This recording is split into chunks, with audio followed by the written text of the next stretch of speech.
함께 읽겠습니다. 아사 왕 제 36년에 이스라엘 왕 바하사가 올라와서 라마를 건축하여 사람을 유다 왕 아사에게 왕래하지 못하게 하려 한지라. 아멘. 기도하겠습니다. 하나님, 오늘도 주의 은혜 속에 하루를 살아가고자 합니다. 주 안에 살리라. 우리가 그렇게 주 안에 살아가는 은혜와 기쁨이 있게 하여 주시고, 우리가 기도하고자 하는 모든 것이 하나님의 은혜요, 기쁨이요, 능력이요, 소망이 되게 하여 주셔서 우리 성도들이 특별히 건강을 위하여 기도하며 여러 가지 모양으로 또 우리의 소원들을 기도하고자 하오니 주의 놀라운 능력과 은혜로 우리를 붙드시고 함께하여 주옵소서. 하나님, 우리의 삶을 붙잡아 주셔서 하나님 기뻐하시는 자리에 늘 있을 수 있도록 붙들어 주시고, 하나님 우리 삶 가운데 열매를 맺으며 하나님의 은혜를 나타나기에 부족함이 없도록 붙들어 주옵소서. 이 시간에 1,000번대로 드려진 예물들과 또 범사에 감사에 드려진 예물을 주님 기뻐 받아 주시고 말씀을 나눌 때에 함께 하시옵소서. 감사하고 거룩하신 예수 그리스도 이름으로 기도 올렵나이다. 아멘. 사람이 선하고 또 진실하고 이런 사람이 있는데, 근데 그런 모습을 정말 끝까지 유지하는 것은 쉽지 않습니다. 왜 그럴까요? 사람이 악하기 때문이죠. 또 연약하기 때문이기도 합니다. 근데 반대로 악하게 살고자 하는 사람은 악하게 사는 것이 뭐 그렇게 어려운 건 아니에요. 그냥 끝까지 그렇게 살면 되죠. 지금 우리 한국 사회가 눈여겨볼 것은 바로 이 악함이에요. 사람들은 스스로 나는 별 문제 없어. 나는 뭐 잘 살고 있고, 나는 뭐 큰 어려움 없이 또 문제 없이 뭐 종교도 없이 뭐 내가 옳은 대로 잘 살고 있어. 그 모습이 과연 무슨 모습일까요? 사사기 시대의 모습과 같고 자기 소견에 옳은 대로 살아가고 있는 말 그대로 악한 시대인 거죠. 근데 사람들은 알지 못합니다. 내가 그렇게 악한지, 자신이 악한지, 죄악 속에 있는지 깨닫지 못하죠. 자기 자아 속에만 빠져 있기 때문입니다. 선한 행동을 품고 선한 마음을 품고 끝까지 그렇게 선하게 살고자 한다는 거 쉽지 않습니다. 악한 성품을 거슬려야 하고 마음의 중심에 하나님께서 주시는 이 성령으로 날마다 새로워지고 이렇게 산다는 게 쉽지가 않다라는 것이죠. 우리는 종종 마음이 깨끗한 사람을 만나면 그런 기대를 합니다. 제발 이 마음 품은 거 끝까지 제일 제발 유지하고 지금처럼 살아주세요. 그런 부탁을 하죠. 뭐 위정자들이 정치를 시작할 때 제발 지금 마음 먹은 거 첫 마음 잊지 마십시오. 이런 부탁을 합니다. 그러나 이 영적으로나 실제적인 삶에서 그렇게 처음 가진 마음대로 산다라는 게 그렇게 쉽지 않습니다. 오늘 우리가 읽은 본문의 아사 왕이 바로 그런 모습이죠. 끝까지 진실하지 못했다라는 겁니다. 사실 그의 삶은 되게 기대가 되는 선한 왕으로서 괜찮다. 어떻게 보면 남유다의 최초의 선한 이 왕조를 이룬 왕 중에 선한 첫 번째 왕이라고 할 수 있어요. 그는 자기 아버지와 할아버지의 증조할아버지인 솔로몬이 남겨뒀던 우상을 없앴습니다. 없애고 부수는 개혁뿐만 아니라 그 자리에 하나님 말씀을 세우는 개혁도 했습니다. 자신의 어머니 아세라 목상을 섬길 때 그것을 부수고 갈아서 시냇가에 불태웠습니다. 그리고 어머니의 태우의 위까지 패했던 아주 그냥 심지가 굳은 왕이었죠. 그러니까 어머니가 섬겼던 우상과 그 모든 것들을 끊어내기 위해서 어머니조차도 폐위시켰다라는 겁니다. 그러니까 이런 모습은 굉장히 쉽지 않은 거죠. 인간적으로나 정치적으로나 모든 이 종교적으로나 마찬가지죠. 하나님은 그래서 그 순전한 마음을 보시고 20년이나 가까운 시간들을 평화를 주셨습니다. 사실 그 당시 남유다가 20년 동안 평화롭게 산다는 것은 말 그대로 기적 같은 일이었습니다. 왜냐하면 주변에, 그러니까 솔로몬 왕국이 이후에 이 중동 지방의 정세는 말 그대로 정말 이 전쟁의 역사 가운데 계속 있었기 때문이죠. 북쪽에는 북이스라엘, 남쪽에는 애굽, 동쪽에는 아람한 군대가 있고 뭐 사방으로 이 이스라엘이 어떤 위기가 있고 열강으로 가득 차 있었기 때문이에요. 그런데 그런 위기 속에 몇 년이나 평화를 얻었다고요? 20년이나 평화를 얻은 겁니다. 말 그대로 하나님의 은혜고 기적이었죠. 그러니까 우리가 삶을 돌아보면 그러니까 이 모든 것이 사실 하나님의 은혜예요. 근데 우리가 그것을 하나님의 은혜고 하나님의 섭리고 하나님의 도우심이라고 바라보지 못하기 때문에 이런 아픔과 갈등이 있을 때 그 경고로 받아들이지 못하는 것이죠. 평화의 시기에 마음속에 매일 일어나는 이 악의 문제, 이 방심하게 만들고 나태하게 만드는 이 악한 문제들을 하나님 앞에 내려놓고 기도하지 못했던 것입니다. 그래서 하나님께서 이 평화의 시기가 지난 후에 경고를 하세요. 우리 1절 말씀 다시 보겠습니다. 아사왕 제3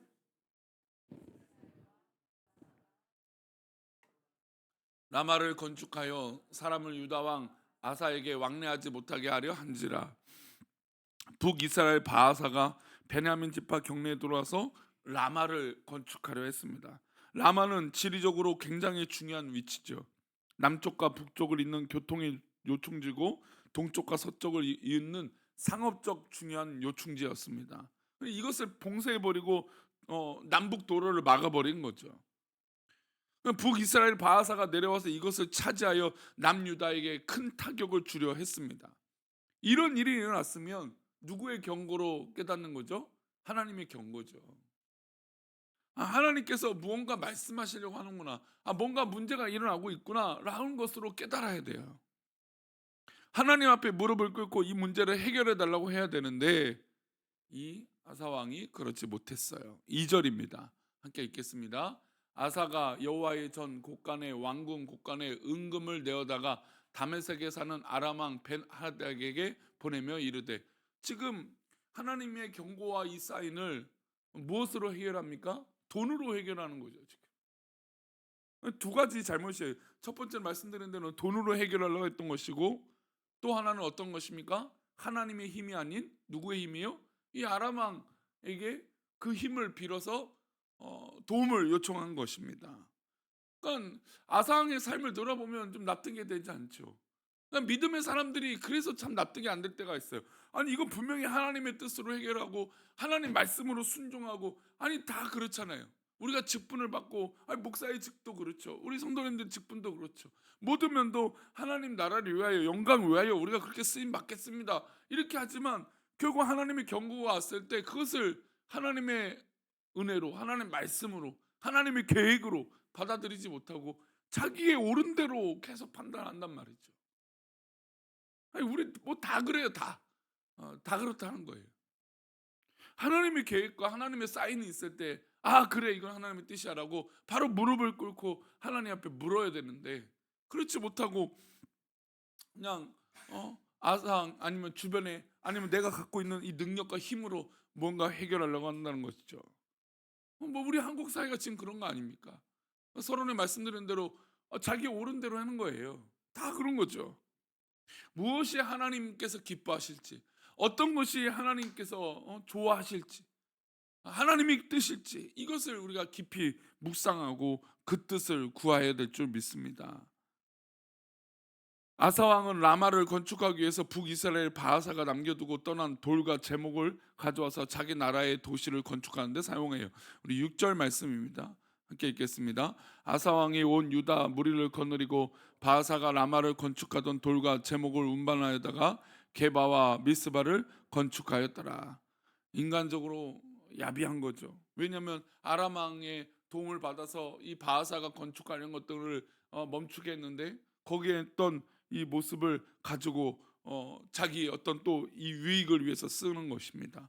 그러니까 이것을 보시고 하나님께서 선지자를 보내서 말씀하세요. 우리 7절입니다. 읽겠습니다. 그때 선견자 하나니가 유다 왕 아사에게 나와서 그에게 이르되, 왕이 아람 왕을 의지했고 왕의 하나님 여호와를 의지하지 아니하였으므로 아람 왕의 군대가 왕의 손에서 벗어났나이다. 지금 하나님께서 아니 왜 하나님 의지하지 않고 왜 아람 왕을 의지했느냐, 이런 사인을 이 하나니 선지자를 통해서 말씀하셨어요. 9절도 볼까요? 9절입니다. 여호와의 눈은 온 땅을 두루 감찰하사 전심으로 자기에게 행하는 자들을 위하여 능력을 베푸시나니 이 일은 왕이 망령되이 행하였은즉 이후부터는 왕에게 전쟁이 있으리다 하매. 여러분, 뭐가 망령된 행동입니까? 하나님을 의지하지 않고 하나님께 기도하지 않고 하나님의 뜻을 구하지 않은 것이 망령된 행동이라는 것이죠. 지금 아사 왕은 하나님의 뜻을 구하고 하나님 말씀대로 살아야 됐던, 아니 그렇게 살았었어요. 그래서 훌륭한 개혁을 했습니다. 근데 지금은 주변의 강대국의 힘을 빌고 자기의 유익을 위해서 모든 것들을 취하는 그런 이 망령된 행동을 하는 것이죠. 게다가 이 선지자 이름이 하나님입니다. 하나님의 뜻은 자비, 국률, 용서라고 하는 뜻이에요. 그러니까 하나님께서 이 하나님 선지자를 아사 왕에게 보낸 이유는 바로 그런 뜻이 있었던 거예요. 아, 저 선지자가 온 이유가 자비와 용서와 국률, 이런 이름으로 온 선지자가 왜 그럴까라고 하는 질문을 해야 되는 것이죠. 가끔 우리가 말씀을 듣고 왜 그런 말씀을 나에게 하실까? 저는 이런 얘기가 너무 간단해요. 하나님의 말씀이면 그건 나의 말씀 맞는 거예요. 누구의 말씀이겠어요? 그건 당연히 나의 말씀이죠. 그러니까 나의 말씀이라는 건 나를 비웃거나 비하하거나 문제가 있거나 그래서 지적하는 설교가 아닌 거죠. 그 말씀은 오히려 누구를 살리는 겁니까? 나를 살리는 것이죠. 나에게 은혜를 주시는 것이죠.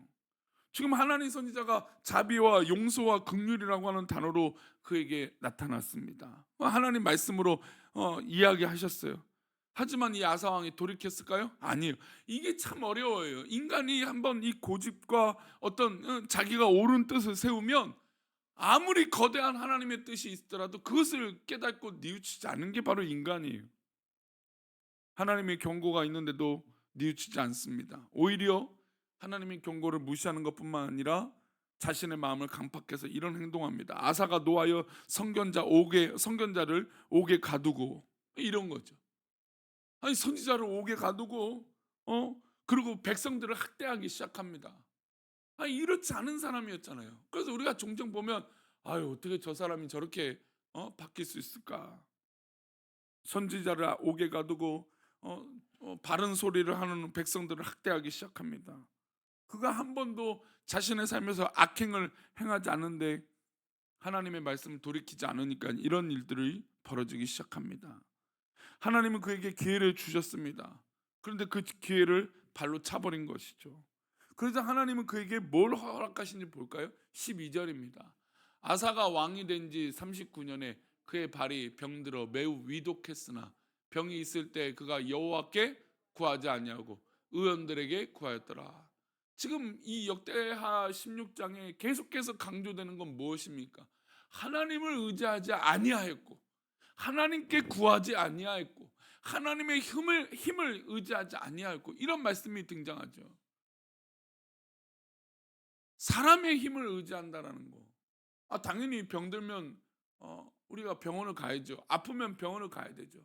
그러나 그것을 주관하시고 인도하시는 하나님의 뜻을 구하고 하나님의 역사하심을 구하는 게 먼저라는 것이죠. 하나님은 아사에게 기회를 여러 번 주셨습니다. 20년의 평화 가운데 자신의 마음을 바르게 하지 않자 바하사를 통하여 라마를 건축하게 하는 것, 하나냐를 보내서 말씀하셨습니다. 그럼에도 불구하고 돌이키지 않아요. 그리고 또 마지막으로 뭘 허락하셨습니까? 병을, 다리에 위독한 병을 허락하셨어요. 세 번째 기회였죠. 근데 그것조차도 하나님의 뜻으로 받아들이지 않고 기도하지 않고 돌이키지 아니한 것입니다. 우리에게 오늘 혹시 평화가 있습니까? 그러면 그 평화는 거저 주신 것이 아니에요. 평안과 기쁨이 있다면 이것은 하나님의 놀라운 인도하심이라고 고백하시기를 소망합니다. 그리고 혹시나 또 우리에게 고통과 아픔과 어려움과 어떤 그런 기도할 제목이 있습니까? 그러면 하나님께서 주시는 또한 기회고 사인인 것이죠. 평화로울 때 더 건강할 수 있도록 바르게 살 수 있도록 하나님 앞에 바로 서야 되는 것이고, 또 혹이나 우리 가운데 경고와 사인이 있다면 뭐 주저할 것도 없어요. 하나님을 의지하면 되는 것입니다. 갈등하고 고민할 필요가 없습니다. 하나님 앞에 엎드리면 되는 것이죠.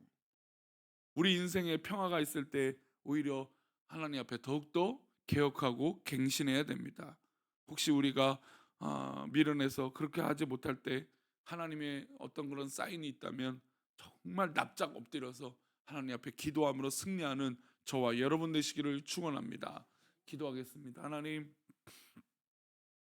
하나님의 놀라운 은혜 속에 우리 모든 성도들이 있기를 소망합니다.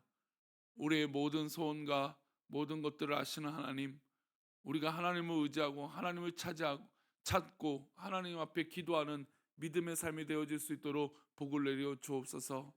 하나님, 우리를 사랑하시니 감사합니다. 우리를 붙들어 주시니 감사합니다. 하나님, 우리가 교만해서 넘어지지 않게 하시고 하나님께서 주신 사인을 붙잡고 오늘도 하나님의 뜻을 구하며 살아가는 믿음의 건강함이 있게 하여 주옵소서. 우리들을 그렇게 인도하시고 복된 하루가 되길 원하며 거룩하신 예수 그리스도 이름으로 기도 올리옵나이다. 아멘.